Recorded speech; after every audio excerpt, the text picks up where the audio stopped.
Hi, Sandra with the Unhealed Healer, and welcome. This video is about relationships and mental illness.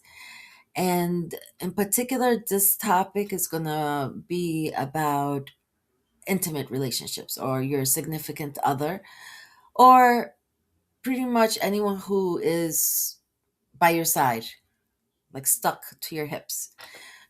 So, and the reason why I want to discuss this in particular is because I've had a relationship now going over 5 years, and it's been a roller coaster to say the least in this relationship. You're talking about codependency problems, boundaries,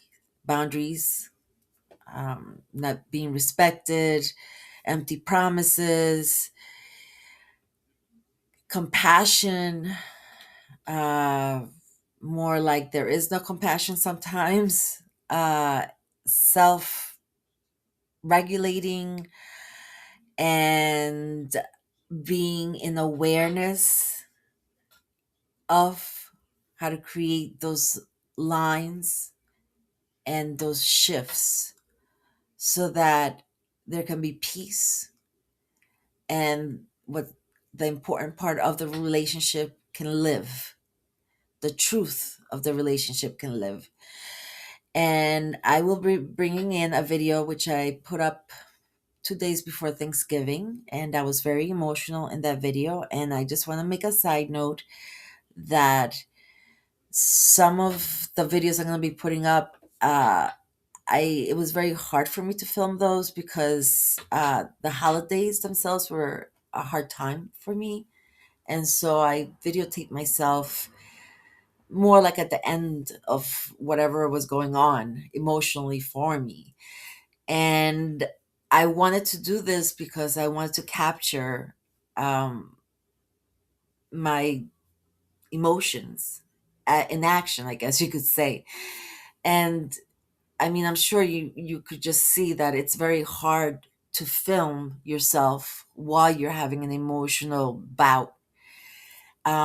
But a lot of these, in particular, this video, I would say was a trigger.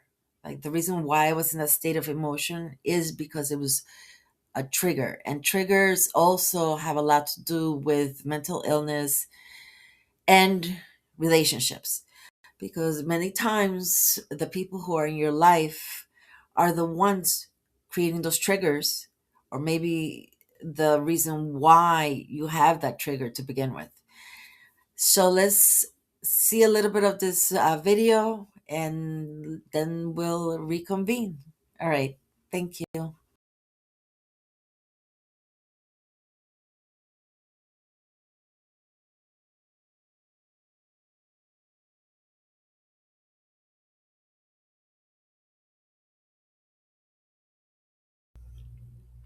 I just have an immense headache right now, and I I want to stop thinking because this is the umpteenth time that he's made a promise, has not kept it, and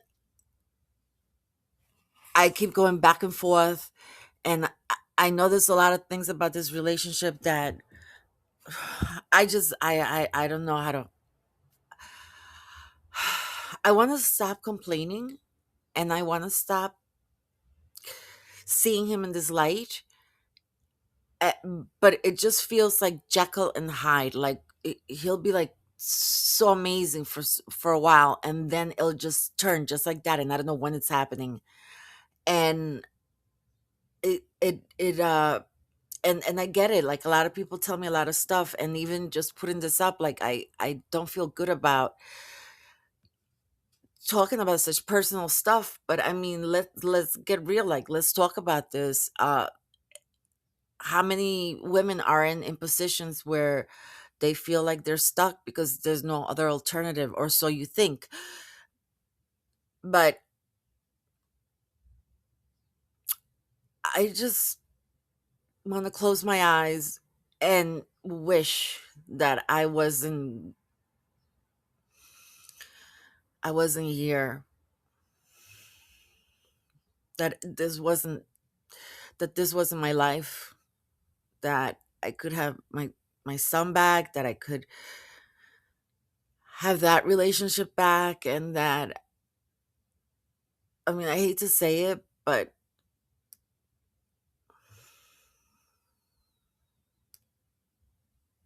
maybe I just won't say it. I just, I'm sorry. I can't. I oh, that was hard to watch for me. It brings back emotions that I don't want to address. And I know I must address these emotions, because if I don't, they stay there. But a very important concept there in that clip that I took is that I began with a headache, and I know that this headache came on because I had been trying to avoid emotions, crying, or just falling into despair. Because all day I was contemplating calling my family. They were basically MIA. I hadn't heard from them for a bit, and they hadn't even mentioned Thanksgiving. So I just kept reliving the year past when I had that experience on the bridge on Thanksgiving Day, and now here comes Thanksgiving again, and again I'm not sharing with my family, and so I was in that state of mind where I wanted to not be present, not feel. I literally just wanted to sleep my emotions away, like sleep the day away. And when he came to me and made a promise and then broke that promise, even if it was insignificant, maybe, he even became very defensive about it and made it seem like I was overreacting or overcompensating, which I probably was, overprotective, overcompensating for how I was feeling. And I just did not want that last little nail being hit on that coffin of mine. And he triggered me. He set off these emotions that I already had about myself, which was I'm not valuable. I don't deserve to have somebody love me, or I don't deserve a family that loves me. Um, and so he triggered those emotions inside of me, and I wanted to turn everything off even more.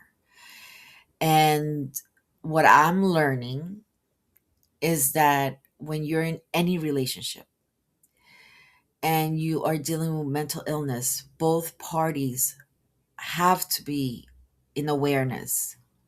Being in the present, in the now, is key, and patience is key, because you must have some level of love to create understanding within yourself for that person, to have compassion, and to really hear what they're communicating to you as far as what they need from you.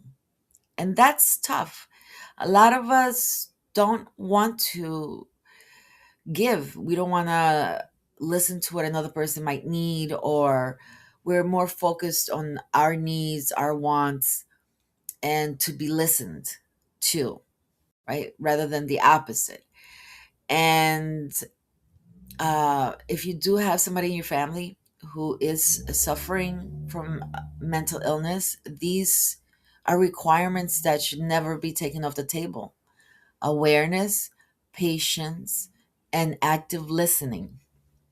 If you want your relationship to be stronger, more intimate, and more loving, I would say those are key ingredients to continuously be putting in the pot of your relationship.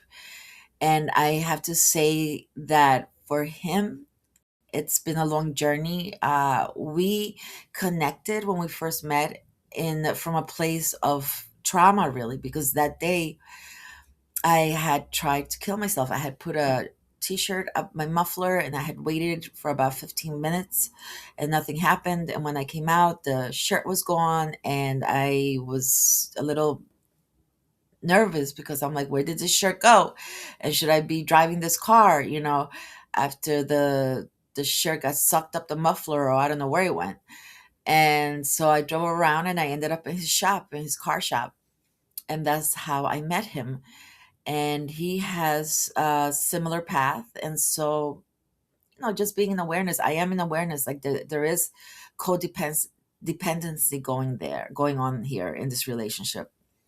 And I am aware of other dependencies that are going on.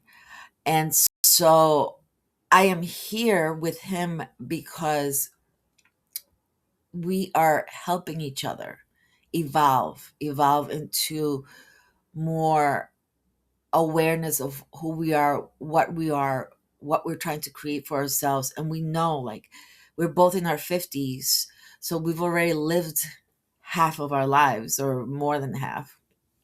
So we pretty much know that the next 10, 20 years are key years for us if we want to be something or do something significant in our lives. And that's where we're living from. We're living from, let's act now, let's be present now, so that we could create a meaningful life and a meaningful story for our broken story that has been the majority part of our living.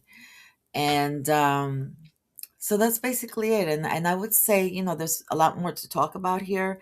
So please share with me your own story, of your own relationship and what you do to get past moments that are triggering or just keep you at a level of not wanting to feel, not wanting to be present, and what you do for yourself to shift that so that you could live with love.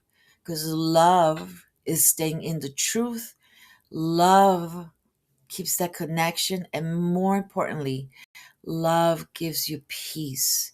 And if you want to be happy, you want to be joyous, peace is the key. I can't tell you how amazing it is to have peace of mind, peace of heart, and just peace, a peaceful living situation. That, I don't know. That is the best. The best. So I leave you. Thank you for watching this. Thank you for listening, and please share. I would love to hear what you have to share and what you have to say. All right. Thank you so much, and mwah, have a wonderful rest of the day. Bye.